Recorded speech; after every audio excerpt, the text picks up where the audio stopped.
Modern management ये बात हमें करते हैं कि don't have superiority complex, don't be egoistic. आप कोई अहम भाव न रखे, मैं ही सर्वश्रेष्ठ हूं, बुद्धि की दृष्टि से, शक्ति की दृष्टि से, विचार प्रदान करने की दृष्टि से मैं ही सर्वश्रेष्ठ हूं, इस प्रकार का भाव कभी न रखे। क्योंकि जिस व्यक्ति में घमंड आता है, मान आता है, अहम भाव आता है, वो व्यक्ति जरूर गिरता है। वो व्यक्ति कभी अपने प्रतिस्पर्धी की ताकत का अंदाजा नहीं लगा सकता।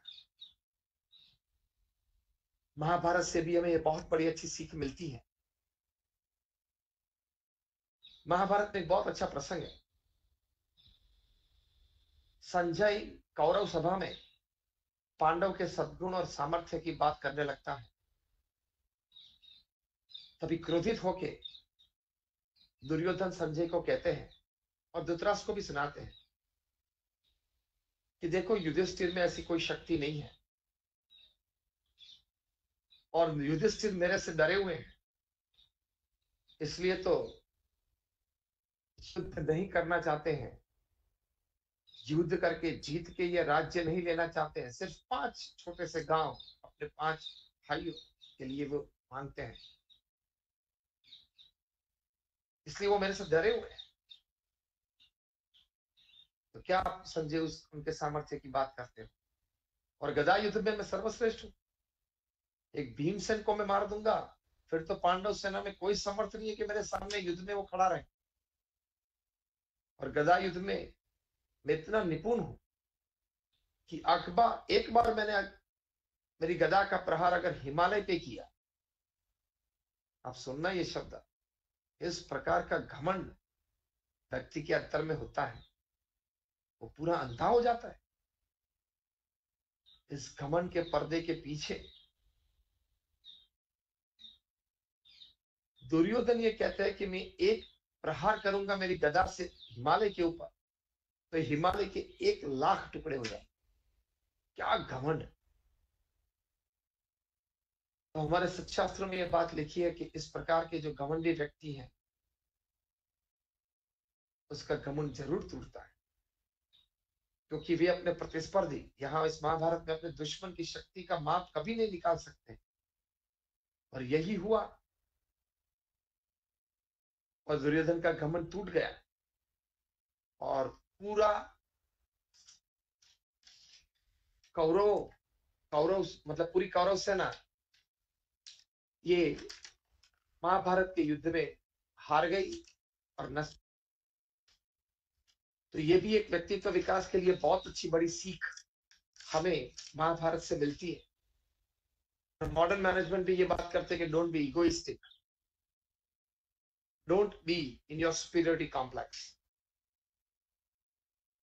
भगवान श्री कृष्ण जब अर्जुन को बहुत तनाव आया था कुरुक्षेत्र पे, तब एक बहुत अच्छी बात करते हैं कि कर्मण्येवाधिकारस्ते मा फलेषु कदाचन, कि अर्जुन कर्म करना तेरा अधिकार है, लेकिन फल मैं तय करूं। जब ये अर्जुन बड़े तनाव में थे कुरुक्षेत्र के मैदान पे, तब भगवान श्री कृष्ण उनको कहते हैं मन मना भवा, मतलब तू तेरा मन मुझ में स्थिर कर दे। सिर्फ मेरी मूर्ति में भक्ति के रूप में इतना ही नहीं, लेकिन मेरे वचन में विश्वास की दृष्टि से मन मना भवा, ये दूसरी बात अर्जुन को कहते हैं। और तीसरी बात अर्जुन को स्थिर करने के लिए कहते हैं कि सर्वधर्मान परित्यज्य मामेकम शरणम व्रज अहम त्वाम सर्वे पापेभ्यो मोक्षयिष्यामि मा शुचा, कि तू सब अपने मन के माने हुए धर्म को छोड़ दे, जो मैं कहूं वही तू कर, तू अभी मेरी बात मान ले, तो शंका मत कर। ये 3 बड़ी सीख भगवान श्री कृष्ण जब महाभारत में कुरुक्षेत्र के युद्ध के वक्त अर्जुन को देते हैं, ये व्यक्तित्व विकास की दृष्टि से बहुत बड़ी सीख है। जो सर्वधर्मान परित्यज्य मामेकम शरणम व्रज, ये बात जब करते हैं, तब इसमें मॉडर्न मैनेजमेंट भी ये बात करते हैं कि जो आपके मेंटर होते हैं, जो आपके गुरु होते हैं, जो आपके कोच होते हैं, जो आपके शिक्षक टीचर होते हैं, वो युद्ध के मैदान में जब आप स्पर्धा में पहुंच जाते हो, अगर आप कोई एथलीट हो, कोई स्पोर्ट्स पर्सन हो, तब जो अंतिम बात आप पेश करते हो बिफोर एक्चुअली परफॉर्मिंग, परफॉर्मेंस के पहले, तब जो कोच अपने अनुभव से, ट्रेनर अपने अनुभव से जो आपको अंतिम सीख, आप फील्ड पे जाने से पहले आपको जो सीख देते हैं, वो आपको बिना शंका ये सीख अपने जीवन में स्वीकार करनी चाहिए, और उस वक्त आपके लिए ये सबसे बड़े वचन हो जाते हैं। तो अर्जुन के मेंटर थे, कोच थे भगवान श्री कृष्ण। अर्जुन ने स्वीकार कर लिया। तो ये व्यक्तित्व विकास के लिए बहुत बड़ी बात है। महाभारत में जो ये बात लिखी गई है, वो हमारे गुरु हरि परम पूज्य प्रमुख स्वामी महाराज के जीवन में अति दृढ़ थी। इस सभी प्रकार की बातें उनके जीवन में थी, इसलिए ये बीएपीएस संस्था इतने विश्वव्यापी वे बना सके। आज यूनो में बीएपीएस संस्था को एक स्थायी प्रतिष्ठा है, एनजीओ, नॉन गवर्नमेंट ऑर्गेनाइजेशन के रूप में, और 1300 से भी ज्यादा hospital, hostel, school, college, Akshardham संस्कार केंद्र, मंदिर प्रमुख स्वामी महाराज ने अपने जीवन काल में बनाए। मतलब हर 15 दिन ऐसी एक सेवाभावी संस्था को समाज की सेवा में रख दी। हमारे जैसे 1100 संत को दीक्षा प्रदान की, और 55,000 से ज्यादा स्वयं सेवक बल उन्होंने तैयार किया।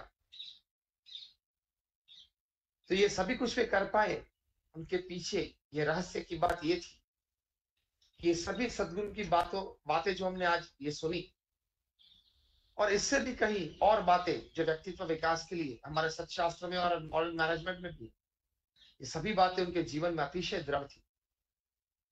तो उनके जीवन में ये स्थिरता थी। ये मन मना भवा बोलते हैं भगवान श्री कृष्ण जब अर्जुन को। प्रमुख स्वामी महाराज 1977 में जब अमेरिका गए थे, तब उनका विचरण बहुत कठिन था। पूर्व अमेरिका से लेके पश्चिम अमेरिका तक प्रमुख स्वामी महाराज रोड गए थे, और हर गांव में रुकते थे, मिलते थे लोगों को, उनको सदुपदेश देते, उनके घर पधरामनी करते थे, व्यसन मुक्त करते थे, चारित्र की दृढ़ता करवाते थे, भारतीय संस्कृति और प्रणालिका की बात सुदृढ़ उनके जीवन में करवाते थे। प्रमुख स्वामी महाराज ने उस पर एक पत्र लिखा था सारंगपुर सभी संतों के प्रति, और उस पत्र में उन्होंने ये लिखा था कि इतनी सब ये मुसाफरी रहती है, इतने लोगों को हम मिलते हैं, इतनी सब कार्यवाही होती है, लेकिन इन सभी के बीच हम अपना मन भगवान स्वामीनारायण के चरणों में हमेशा रखते हैं।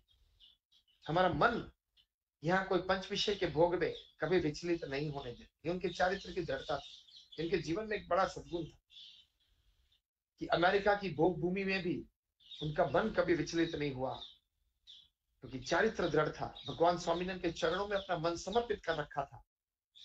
तो ये बहुत बड़े सद्गुण उनके जीवन में कई प्रकार के भगवान की कृपा से थे, व्यक्त भी होते थे, और उस गुण से प्रभावित होते हुए इतने सारे नौयुवान ने उनके पास दीक्षा ग्रहण की।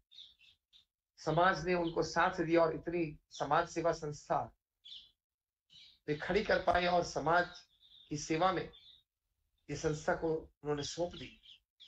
दिल्ली का अक्षरधाम का निर्माण किया, आज अमेरिका में रॉबिन्सविल में बड़ा अक्षरधाम का निर्माण हो रहा है, साउथ अफ्रीका में जोहान्सबर्ग, ऑस्ट्रेलिया में सिडनी, और अभी 10 महीने पहले आपने समाचार सुने होंगे या पढ़े होंगे खबर पत्र में कि अबू धाबी के शेख हिज रॉयल हाइनेस शेख जयद ने Dubai Abu Dhabi express highway पे, जिनको शेख जयद हाईवे बोलते हैं, उस पे 27 एकड़ जमीन बीएपीएस संस्था को भेंट दी कि आप यहाँ अक्षरधाम तुल्य अच्छा कैंपस अब बनाए, या भारतीय संस्कृति का अच्छा निदर्शन लोग कर पाए। तो कहने की बात यह है कि इस प्रकार के व्यक्तित्व विकास अगर आपके जीवन में हो, तो आप सहज ही, जैसे प्रमुख स्वामी महाराज ने किया, समाज के लिए आप इतना बड़ा प्रदान कर सकते हैं।